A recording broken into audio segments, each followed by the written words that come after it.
Guys welcome back to the new video. അപ്പോൾ ഇന്ന് നമ്മുടെ കയ്യിലുള്ളത് ഹണ്ടർ 350 ആണ് കേട്ടോ. ഇത് ഹണ്ടറിൻ്റെ ടോക്കിയോ ബ്ലാക്ക് എന്ന് പറഞ്ഞൊരു കളറാണ്. ചാനൽ ആദ്യമായിട്ട് കാണുന്നുണ്ടെങ്കിൽ ചാനൽ സബ്സ്ക്രൈബ് ചെയ്യുക, ബാക്കി വീഡിയോസും കാര്യങ്ങളൊക്കെ ഒന്ന് ചെക്കൗട്ട് ചെയ്ത് നോക്കുക.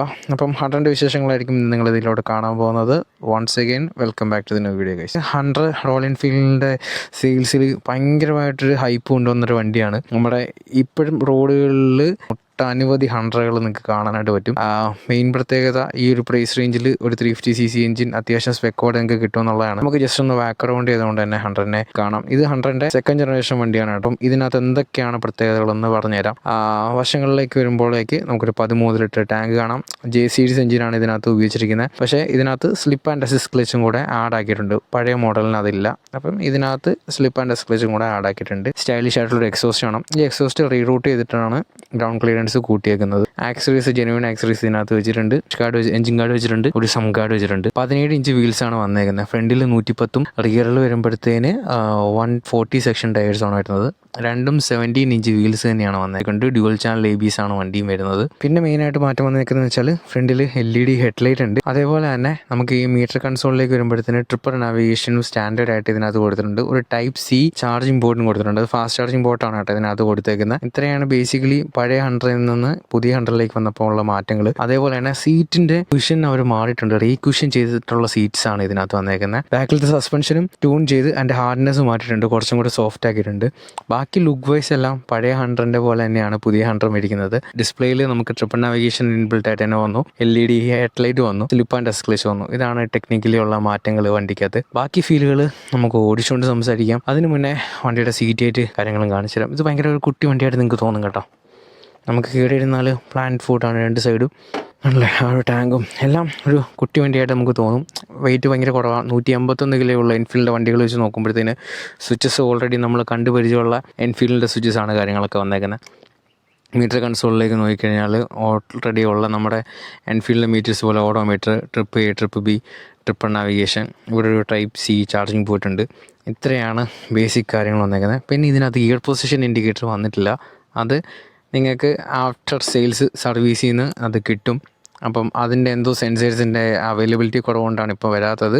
സർവീസിൽ നിന്ന് അത് ഫ്രീ ഓഫ് കോസ്റ്റ് തന്നെ മാറാനായിട്ട് പറ്റും. ഇതിൻ്റെ എക്സോസ്റ്റ് നോട്ടും കൂടെ കേൾപ്പിച്ചു തരാം.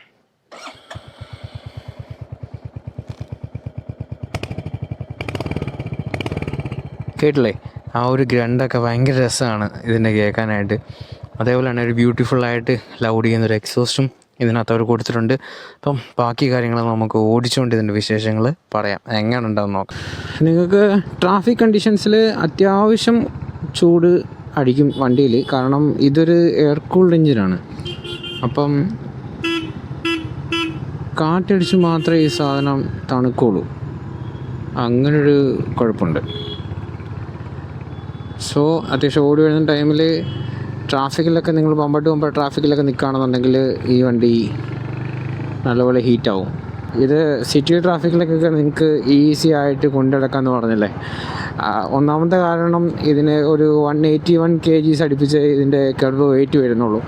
അപ്പം അതുകൊണ്ട് തന്നെ നിങ്ങൾക്ക് ഇത് ഈസി ആയിട്ട് വെയിറ്റ് മാനേജ് ചെയ്ത് കൊണ്ടുനടക്കാൻ പറ്റും. ഇപ്പം എവിടെയെങ്കിലും വെച്ചിട്ട് ഒന്ന് തിരിക്കണമെന്നുണ്ടെങ്കിലോ തെള്ളി മാറ്റണമെന്നുണ്ടെങ്കിലോ എല്ലാം ഇത് ഭയങ്കര ഈസി ആയിട്ട് നമുക്ക് കൈകാര്യം ചെയ്യാൻ പറ്റും എൻഫീൽഡിൻ്റെ ബാക്കിയുള്ള വണ്ടികളെ അപേക്ഷിച്ച് നോക്കുമ്പോൾ. അതേപോലെ തന്നെ ഇതിൻ്റെ ആ ഒരു ടേണിംഗ് റേഡിയസ് ആണെന്നുണ്ടെങ്കിലും വീൽ ബേസ് ആണെന്നുണ്ടെങ്കിലും നമുക്ക് ഫ്ലിപ്പ് ചെയ്തുകൊണ്ട് നടക്കാനും എല്ലാം ഭയങ്കര ഈസിയാണ് ഈ വണ്ടി. പിന്നെ എൻഫീൽഡിൻ്റെ ബാക്കി വണ്ടികളിൽ കണ്ടുവെക്കുന്ന പോലെ തന്നെ ഒരു 350cc ജെ സീരീസ് എഞ്ചിൻ തന്നെയാണ് ഇതിനകത്ത് ഉപയോഗിച്ചിരിക്കുന്നത്. അതുകൊണ്ട് തന്നെ ആ ഒരു 20 Nm ടോർക്ക് നമുക്ക് ഇതിനകത്ത് കിട്ടും. ആ ഒരു പവർ ഫിഗേഴ്സിനകത്ത് എല്ലാം ഒന്നും മാറ്റില്ലാത്ത തന്നെയാണ് ഈ വണ്ടിയുടെ എഞ്ചിനും പവർ ചെയ്യുന്നത്. ECU ത്രോട്ടിൽ റെസ്പോൺസിനകത്ത് മാത്രമേ ഉള്ളൂ ഇതിനും മാറ്റമായിട്ടുള്ളത്. അപ്പം ഇതിനകത്ത് ഹണ്ടറിനകത്ത് നമുക്ക് കുറച്ചും കൂടെ ക്വിക്കായിട്ടുള്ള ഇതിൻ്റെ റെസ്പോൺസ് കിട്ടുന്ന പോലെ നമുക്ക് ഫീൽ ചെയ്യുന്നുണ്ട്. അതെൻ്റെ ECUൻ്റെ ട്യൂണിങ്ങിനകത്തുള്ള മാറ്റങ്ങളാണ്. അതുകൊണ്ടാണ് നമുക്ക് അങ്ങനെ ആ ഫീല് കിട്ടണത് വണ്ടി. പിന്നെ മേജർ അപ്ഡേറ്റ് ആയിട്ട് ഇപ്പോൾ വന്നേക്കുന്നത് സ്ലിപ്പ് ആൻഡ് ക്ലച്ച് ആണ് ഈ എഞ്ചിനകത്ത്. അത് മെറ്റിയോർ 350-കകത്തും ഹണ്ടർ 350-കകത്തുമാണ് ഈ ഒരു അപ്ഡേറ്റ് വന്നേക്കുന്നത്. അതേപോലെ തന്നെ 2-3 ഗിയർ ഹാർഡായിട്ട് ഡൗൺ ചെയ്താലും റിയർ വീല് ലോക്ക് ആവാതിരിക്കാനായിട്ട് ഇത് ഹെൽപ്പ് ചെയ്യുന്നുണ്ട്. ഓവറോൾ ഇതൊരു നല്ലൊരു ഓപ്ഷൻ ആയിരിക്കും. നിങ്ങളൊരു 350cc അല്ലാന്നുണ്ടെങ്കിൽ ഒരു മിഡ് സൈസ് സെഗ്മെൻറ്റ് വണ്ടികൾ നോക്കുകയാണെന്നുണ്ടെങ്കിൽ നിങ്ങൾക്ക് ചൂസ് ചെയ്യാൻ പറ്റുന്നൊരു വണ്ടികളിൽ ഒന്നായിരിക്കും ഹണ്ടർ 350. കാരണം ഇതൊരു ബിഗിനേഴ്സിന് പറ്റിയ വണ്ടിയാണെന്ന് ചോദിച്ചാൽ നിങ്ങൾക്ക് ഈസി ആയിട്ട് അപ്ഗ്രേഡ് ചെയ്യാനായിട്ടും അല്ലെങ്കിൽ ആദ്യമായിട്ട് വണ്ടി എടുക്കാൻ പോകുന്ന ഒരാൾക്കും ഇതിൻ്റെ മുകളിൽ കൈവെക്കാം. പക്ഷേ ബേസിക്കലി നിങ്ങൾക്ക് വണ്ടി ഓടിക്കാൻ അറിഞ്ഞിരിക്കണം, ഇതിൻ്റെ ബ്രേക്കിംഗ് നിങ്ങൾക്ക് അറിഞ്ഞിരിക്കണം എന്നൊരു മാത്രമേ ഉള്ളൂ. അങ്ങനെ ഒരാളാണെന്ന് നിങ്ങളുണ്ടെങ്കിൽ നിങ്ങൾക്ക് ഈ വണ്ടി ധൈര്യമായിട്ട് എടുക്കാനായിട്ട് പറ്റും കേട്ടോ. കാരണം പ്രൈസ് റേഞ്ച് നോക്കുകയാണെന്നുണ്ടെങ്കിലും എനിക്ക് തോന്നുന്നു ഇത് ടോക്കിയോ ബ്ലാക്ക് എന്നൊരു പറഞ്ഞൊരു വേരിയൻ്റ് ആണ്. അപ്പം അതിന് ഏകദേശം 2,04,000 ആ ഒരു പ്രൈസിൽ വരുന്നുണ്ട്. ഇതിൻ്റെ തന്നെ കളർ വേരിയൻറ്റ് മാറുന്നതനുസരിച്ചാണ് പ്രൈസ് വരുന്നത്. വേറെ ടെക്നിക്കലി മാറ്റങ്ങളോ ഒന്നുമില്ല. 1,99,000 രൂപയ്ക്ക് നിങ്ങൾക്ക് ഇതിൻ്റെ ഡാപ്പർ സീരീസ് എന്ന് പറഞ്ഞിട്ട് കുറച്ച് കളേഴ്സ് കിട്ടും. ഡാപ്പർ ഗ്രേ, ഗ്രാഫൈറ്റ് ഗ്രേ, അങ്ങനെ കുറച്ച് കളേഴ്സ് നിങ്ങൾക്ക് വാങ്ങിക്കാനായിട്ട് പറ്റും. അപ്പോൾ കളർ ചോയ്സ് പേഴ്സണലാണ്, ഓരോരുത്തരുടെയും ഓരോ ഇഷ്ടം പോലെ ഇരിക്കും. അപ്പം നിങ്ങൾ അങ്ങനെ നോക്കുന്നില്ലാന്നുണ്ടെങ്കിൽ ഇതിൻ്റെ ഒരു മിഡ് വേരിയൻറ്റ് ആ ഒരു ടൈപ്പിലുള്ള വണ്ടികൾ എടുത്താലും മതിയായിരിക്കും. കാരണം എൻജിൻ സ്പെക്കും ബാക്കിയുള്ള എല്ലാ കാര്യങ്ങളും അതിനകത്ത് നിങ്ങൾക്ക് ഒരേപോലെ തന്നെ കിട്ടും. ക്ലച്ച് ഭയങ്കര സ്മൂത്താണ് കേട്ടോ. നമുക്ക് ആ ഒരു 350cc ഉള്ള എൻജിൻ ഓടിക്കുകയാണെന്ന് നമുക്ക് തോന്നിയില്ല. അതിപ്പം എൻഫീൽഡിൻ്റെ 350cc കാറ്റഗറിയിലെ വണ്ടികളിൽ വലിപ്പവും വെയിറ്റും വെച്ചിട്ട് മാത്രമേ നമുക്കത് ഫീൽ ചെയ്യാൻ പറ്റുള്ളൂ. അല്ലാതെ പെർഫോമൻസിൽ നമുക്കത് ഫീൽ ചെയ്യാൻ പറ്റുള്ളൂ. കാരണം ആ ഒരു എൻജിൻ അങ്ങനെയാണ് അത് ഡെവലപ്പ് ചെയ്തെടുത്തേക്കുന്നത്. നമുക്ക് കൈ കൊടുത്തു കഴിഞ്ഞാൽ ഇതിന് അത്യാവശ്യം പവറുണ്ട്, ഇല്ലയെന്ന് പറയുന്നില്ല. എന്നാലും നമുക്ക് മാനേജ് ചെയ്യാൻ പറ്റുന്നൊരു പവറിലാണ് വണ്ടി ഇരിക്കുന്നത്. ഇതിൽ കോർണേഴ്സൊക്കെ എടുക്കാൻ അടിപൊളിയാണ് കേട്ടോ. കാരണം ഫ്രണ്ടിൽ നമുക്ക് 110 ടയറും സൈസ് ടയറും, ബാക്കിൽ വരുമ്പം 140 സെക്ഷൻ ടയേഴ്സുമാണ് വരുന്നത്. അപ്പോൾ അതുകൊണ്ട് തന്നെ നമുക്ക് അത്യാവശ്യം അടിപൊളിയായിട്ട് നമുക്ക് കോർണേഴ്സൊക്കെ എടുക്കാനായിട്ട് പറ്റും. പിന്നെ ബാക്കിൽ ഒരാളെ വെച്ച് ഓടിക്കാൻ പറ്റുമെന്ന് ചോദിച്ചാൽ കുറച്ച് ബുദ്ധിമുട്ടായിരിക്കും കേട്ടോ ഈ വണ്ടിയിൽ. കാരണം സീറ്റ് നിങ്ങൾ കണ്ടല്ലോ, കുറച്ച് കുറവാണ്.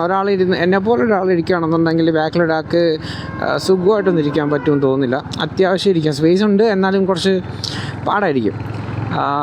ലോങ് റൈഡ് പോകുമ്പം, ചെറിയ ഷോർട്ട് റൈഡ്സിനൊന്നും കുഴപ്പമില്ല. ലോങ് റൈഡ്സ് പോകുമ്പോഴത്തേനും ആൾക്ക് എന്തായാലും ബുദ്ധിമുട്ട് വരും. അങ്ങനെയാണ് ഇതിൻ്റെ ഒരു സീറ്റിംഗ് പൊസിഷൻ. പക്ഷേ സിംഗിൾ റൈഡാണ് നിങ്ങൾ ഫോക്കസ് ചെയ്യുന്നത്, നിങ്ങൾ ഇത്തിരി മെലിഞ്ഞ ആളൊക്കെയാണ് എന്നുണ്ടെന്നുണ്ടെങ്കിൽ നിങ്ങൾക്ക് കുഴപ്പമില്ല, രണ്ടുപേർക്കൊക്കെ ഇരിക്കാം. സിംഗിൾ റൈഡ് ആണെന്നുണ്ടെങ്കിൽ നിങ്ങൾക്ക് സുഖമായിട്ട് ഈ വണ്ടി കൊണ്ടു നടക്കാനായിട്ട് പറ്റും. അത്യാവശ്യം നല്ലൊരു ഫ്യൂവൽ എക്കോണമിയും വണ്ടി തരുന്നുണ്ട്.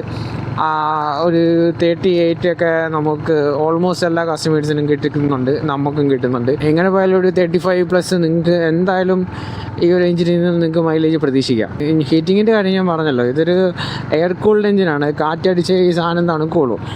അപ്പം സിറ്റി ട്രാഫിക് കണ്ടീഷൻസിൽ ബമ്പർ ടു ബമ്പർ ട്രാഫിക് ആണെന്നുണ്ടെങ്കിൽ എന്തായാലും വണ്ടി നല്ല ഹീറ്റ് ചെയ്യും, അത്യാവശ്യം നല്ലപോലെ ഹീറ്റ് ചെയ്യും. അപ്പം ആ ഒരു കാര്യം നമ്മൾ ശ്രദ്ധിക്കേണ്ടി വരും. അപ്പം ഒരു ഷൂസും കാര്യങ്ങളൊക്കെ ഇട്ട് ഓടിക്കുന്ന ആളാണെന്നുണ്ടെങ്കിൽ പെട്ടെന്ന് നമ്മുടെ കാലുകളിലേക്ക് അത് അടിക്കാൻ സാധ്യത കുറവാണ്. ഇല്ലയെന്നുണ്ടെങ്കിൽ നമുക്കത് പെട്ടെന്ന് മുന്നേ ഫീൽ ചെയ്യും, കാലിൽ ചൂടടിക്കുന്നത്. പ്രത്യേകിച്ച് മുണ്ടൊക്കെ ഇട്ട് ഓടിക്കുന്ന ആൾക്കാരാണെന്നുണ്ടെങ്കിൽ. അപ്പം എപ്പോഴും നമ്മൾ മാക്സിമം ഷൂസ് ഇടാൻ പറ്റുന്ന ടൈമിലൊക്കെ ഇട്ട് തന്നെ ഓടിക്കുക. അതാണ് അതിൻ്റെ സേഫ്റ്റി ഫീച്ചേഴ്സും. കാലിലും നമുക്ക് ഒരു സേഫ്റ്റിയാണത്. ഇതൊരു 60-70 ആ ഒരു സ്പീഡ് റേഞ്ചിൽ, അല്ലാന്നുണ്ടെങ്കിൽ 80-ലൊക്കെ നമുക്ക് ഈസി ആയിട്ട് ഇങ്ങനെ സ്മൂത്തായിട്ട് ഇങ്ങനെ പോകാനായിട്ട് പറ്റും കേട്ടോ. കൂടുതലും ഹൈവേസിനേക്കാളും ഗട്ട് സെക്ഷൻസ് ഓടിക്കാൻ, അല്ലെങ്കിൽ സിറ്റി ട്രാഫിക് കണ്ടീഷൻസിൽ നമുക്ക് സിക്സ് ആഗ് ചെയ്ത് കൊണ്ട് നടക്കാൻ അതൊക്കെ ഭയങ്കര രസമായിരിക്കും, ഫണ്ണായിരിക്കും കേട്ടോ. ഈ വണ്ടി ഓടിക്കാനായിട്ട് ഭയങ്കര ഫണ്ണായിരുന്നു ഈ വണ്ടി ഓടിക്കാൻ. എനിക്ക് സിറ്റിയിൽ അല്ലെങ്കിൽ ഹൈവേയിൽ ഇങ്ങനെ ക്രൂസ് ചെയ്ത് പോകുന്നതിനേക്കാളും ഭയങ്കര സുഖം തോന്നിയിട്ടുള്ളത് അങ്ങനെയുള്ള ചെറിയ റോഡുകളൊക്കെ ഓടിക്കാനായിട്ടാണിത്. നമുക്ക് ഗിയർ ഡൗൺ ചെയ്ത് അപ്പ് ചെയ്ത് അങ്ങനെ ഓടിക്കാനായിട്ട് ഭയങ്കര രസമാണ് ഈ വണ്ടി. കാരണം ഒന്നാമത്തെ ഇതിൻ്റെ എക്സോസ്റ്റ് നോട്ട് ഭയങ്കര രസമാണ് കേൾക്കാനായിട്ട്. ഒരു ചെറിയൊരു ഗ്രണ്ടൊക്കെ ഉള്ള എക്സോസ്റ്റാണ്.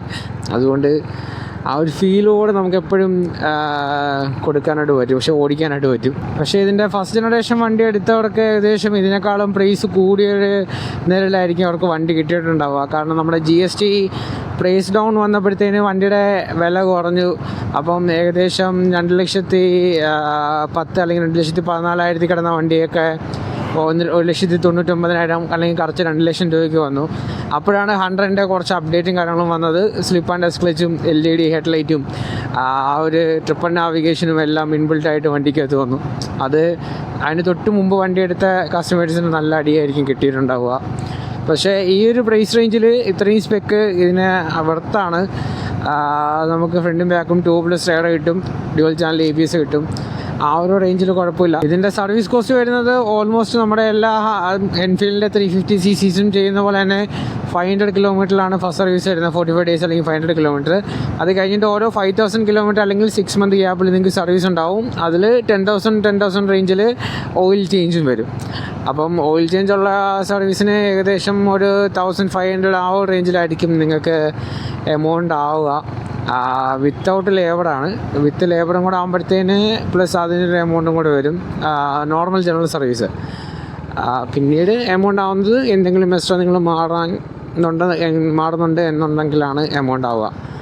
അല്ലാത്ത പക്ഷം ജനറൽ സർവീസിന് ഒരു 1500 രൂപീസിനകത്തെ എമൗണ്ട് വരുള്ളൂ. പിന്നീട് ഇതിൻ്റെ മെയിൻ കംപ്ലയിൻസും കാര്യങ്ങളാണ്. 100-ന് ഇപ്പം കമ്പനി സ്റ്റാൻഡേർഡായിട്ട് വാറണ്ടിയും കാര്യങ്ങളൊക്കെ കൊടുക്കുന്നത് 3 year അല്ലെങ്കിൽ 30,000 കിലോമീറ്റർ ആണ് വരുന്നത്. അത് നിങ്ങൾക്ക് എക്സ്റ്റെൻഡ് ചെയ്യാനുള്ള ഓപ്ഷനും കമ്പനിയുടെ ഭാഗത്തു നിന്ന് ഇപ്പം പ്രൊവൈഡ് ചെയ്യുന്നുണ്ട് ആളി. അപ്പം അതൊരു 40,000 കിലോമീറ്റർ അല്ലെങ്കിൽ 4 yearലേക്ക് നിങ്ങൾക്ക് എക്സ്റ്റെൻഡ് ചെയ്യാനായിട്ട് പറ്റും. അപ്പം ടോട്ടൽ 3+4 7 വരും. 7 years അല്ലെങ്കിൽ 70,000 കിലോമീറ്റേഴ്സ് നിങ്ങൾക്ക് ഇതിൻ്റെ വാറണ്ടി കിട്ടും. അപ്പം അങ്ങനെയുള്ളൊരു കേസ് ഉള്ളതുകൊണ്ട് വാറണ്ടി പീരീഡിൽ എന്തെങ്കിലും കംപ്ലയിൻ്റ് ഉണ്ടെങ്കിൽ തന്നെ പൊക്കോളൂ. ഈ ECU റിലേറ്റഡ് ആയിട്ടുള്ള കുറച്ച് കംപ്ലയിൻറ്റ്സ് ആണ് ഇപ്പം നമുക്ക് പുതിയ ഹണ്ടേഴ്സിൽ നമ്മൾ കണ്ടുവരുന്നത്. അത് എല്ലാ വണ്ടികൾക്കും ഇല്ല, ചില വണ്ടികളിൽ മാത്രം. അത് കമ്പനി റീപ്ലേസ്മെൻറ്റ് ചെയ്ത് കൊടുക്കുന്നുമുണ്ട്. അപ്പം അത് ടെക്നിക്കൽ എററോ എന്തൊക്കെയാണ് ആ സംഭവം. എന്തായാലും അണ്ടർ വാറണ്ടിയിലുള്ള വണ്ടിയാണെന്നുണ്ടെങ്കിൽ അത് നമുക്ക് ഫ്രീ ഓഫ് കോസ്റ്റിൽ തന്നെ കമ്പനിയിൽ നിന്ന് മാറിക്കിട്ടും. അപ്പോൾ മാക്സിമം വാറണ്ടീസ് തന്നെ കീപ്പ് ചെയ്ത് ഷോറൂം സർവീസിൽ നിൽക്കാനായിട്ട് നോക്കുക. അത് കഴിഞ്ഞിട്ട് നമുക്ക് ഓരോ കസ്റ്റമേഴ്സിനെയും ചോയ്സ് പോലെ ചെയ്യാം. പുതിയ വണ്ടികളെല്ലാം ഓൾമോസ്റ്റ് സെൻസേഴ്സും കാര്യങ്ങളൊക്കെ എല്ലാ വണ്ടികളിലും ഉണ്ട്. അപ്പം അതുകൊണ്ട് തന്നെ അത് വാറണ്ടി പീരീഡിൽ മാറണമെന്നുണ്ടെങ്കിൽ നിങ്ങൾ അവരുടെ ഷോറൂം സർവീസ് ചെയ്താലേ എന്തായാലും വാറണ്ടിക്ക് കിട്ടും. സോ അത്രയൊക്കെയാണ് ഇതിനകത്ത് കെയർ ചെയ്യേണ്ട കാര്യങ്ങൾ. പിന്നീട് മെയിനായിട്ട് അപ്ഗ്രേഡ് ചെയ്യുമ്പോൾ നിങ്ങൾ ശ്രദ്ധിക്കേണ്ട കാര്യം എന്ന് വെച്ചാൽ ഇതിൻ്റെ ബ്രേക്ക് ലിവറിനകത്ത് എന്ന് വെച്ചാൽ റിയർ ബ്രേക്ക് ലിവറിനകത്ത് കാല് ചവിട്ടി പിടിച്ച് ഓടിക്കാതിരിക്കാനായിട്ട് ശ്രമിക്കുക. എപ്പോഴും ഫുഡ് പെക്കിനകത്ത് തന്നെ കാല് ഹോൾഡ് ചെയ്യാനായിട്ട് നോക്കുക. കാരണം ഇതിൻ്റെ ഒരു ഫുഡ് പൊസിഷൻ അങ്ങനെയാണ് വരുന്നത്. നമ്മൾ കാല് മുമ്പോട്ട് വെച്ച് കഴിഞ്ഞാൽ അതിൻ്റെ ബ്രേക്ക് ലിവറിനകത്ത് കാല് തട്ടാനായിട്ട് ചാൻസ് ഉണ്ട്. അപ്പം ആ ഒരു തട്ടുന്ന പോയിന്റിൽ അത് താപ്പോട്ടാവുകയും അതിൻ്റെ ബ്രേക്ക് പാഡ് കടന്ന് വരികയും ചെയ്യും. അപ്പം അങ്ങനെ ഇരിക്കാതിരിക്കാനായിട്ട് നിങ്ങൾ അതിൽ നിന്നും ഒന്ന് ബാക്കിലോട്ട് വെച്ച് കാല് വെച്ച് തന്നെ ഓടിക്കുക. അപ്പം നിങ്ങൾക്ക് ആ ഒരു ബ്രേക്ക് പാഡ് ഉടഞ്ഞ് തീരുന്നത് അനാവശ്യമായിട്ടുള്ളത് ഒഴിവാകും. ആവശ്യമുള്ള സമയത്ത് മാത്രം യൂസ് ചെയ്യുക. എന്നിട്ട് വീണ്ടും ബാക്കിലോട്ട് തന്നെ കാല് വെക്കുക. ഇതാണ് മെയിനായിട്ട് കണ്ടുവരുന്നൊരു പ്രോബ്ലം. പെട്ടെന്ന് തന്നെ നമുക്ക് ബ്രേക്ക് പാഡ് തീർന്നു എന്നുള്ള കംപ്ലയിൻസുകൾ ഒത്തിരി വരാറുണ്ട് അവിടെ നിൽക്കുമ്പോൾ. നിങ്ങൾ ഡെയിലി യൂസിനൊരു വണ്ടി നോക്കുകയാണ്, നിങ്ങൾക്ക് എൻഫീൽഡിൻ്റെ വണ്ടികളോട് താല്പര്യമുണ്ട്, പക്ഷേ നിങ്ങൾക്ക് അത്രയും വെയിറ്റുള്ള വണ്ടികൾ വേണ്ട, കുറച്ച് ലൈറ്റ് വെയിറ്റ് ആയിട്ടുള്ള വണ്ടി വേണം, അങ്ങനെയൊക്കെയുള്ളൊരു മൈൻഡ് സെറ്റുള്ള ആളാണെന്നുണ്ടെങ്കിൽ നിങ്ങൾക്ക് ഈ വണ്ടി ചൂസ് ചെയ്യാനായിട്ട് പറ്റും. അപ്പം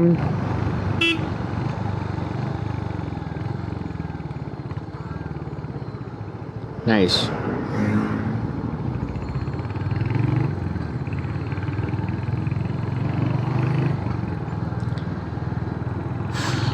വണ്ടി ഈസി ആയിട്ട് നിന്നു, വേറെ കുഴപ്പം കാര്യങ്ങളൊന്നുമില്ല. ABS എല്ലാം വർക്കിംഗ് ആണ്. അപ്പോൾ അത്രയൊക്കെ തന്നെയാണ് ഈ വണ്ടിയുടെ വിശേഷങ്ങൾ. അപ്പം 100 എടുക്കാനായിട്ട് പോകുന്ന ആരെങ്കിലും ഉണ്ട്, അല്ലാന്നുണ്ടെങ്കിൽ 100 യൂസ് ചെയ്യുന്ന ആരെങ്കിലും ഉണ്ടെന്നുണ്ടെങ്കിൽ ജസ്റ്റ് നിങ്ങൾ ഈ വീഡിയോയുടെ താഴെ നിന്ന് കമൻറ്റ് ഇടുക.